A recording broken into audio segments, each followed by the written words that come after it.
Though difficult to imagine, the art of hand bookbinding is older than printing itself. 1,000 years before, even the famed Johann Gutenberg printed the Holy Bible with his movable type. Coptic Christians were hand-sewing handwritten manuscripts and binding them in vellum. In fact, many foundational aspects in the art of hand bookbinding have remained practically unchanged for nearly as long. Whilst the history of hand bookbinding is vast, the number of facets to be taught from it are even more so.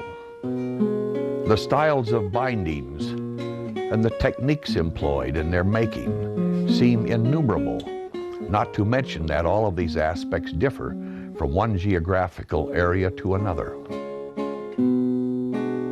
The Bookbinders Workshop series of instruction in the art of hand bookbinding begins with repairing and restoring old books.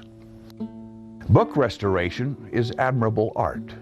It is an art that is sought after by many still today, and because of its steady and unwavering demand in the consumer marketplace, it is a good place to begin or enhance a bookbinding career. Good sound instruction requires a knowledgeable teacher, one who is recognized as a master of the art. For nearly a quarter century, Michael Leroy Chrisman has practiced the art of hand bookbinding and the restoration of antiquarian books. His skills as a bookbinder and restorer are recognized the world over. Mr. Chrisman's restoration and fine binding work is found in public and private collections around the world.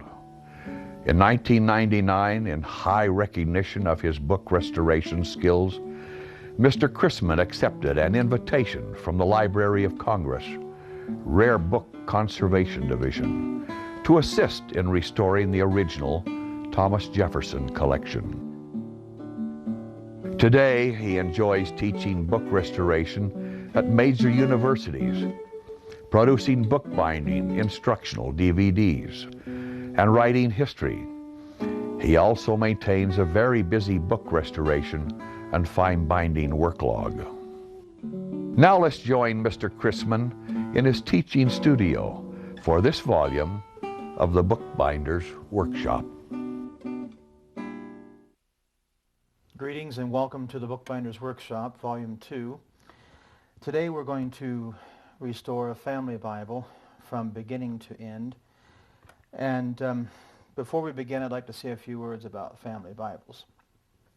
The family Bible, as we know it, had its beginning, I guess we could say, around the mid-18th century or so as a receptacle for recording family names and so on, as being generally known that way.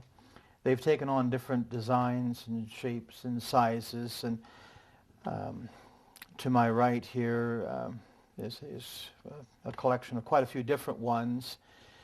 Some have metal clasps, some don't. There's so many different designs, but so every family Bible is a little bit different. But I've chosen one to restore on camera that has a lot of the basic general ailments that you would come across as a bookbinder. A few words before we start restoring is that I'll speak to you as someone who is looking at becoming a bookbinder and wanting to do this as some income. When a customer brings you a family Bible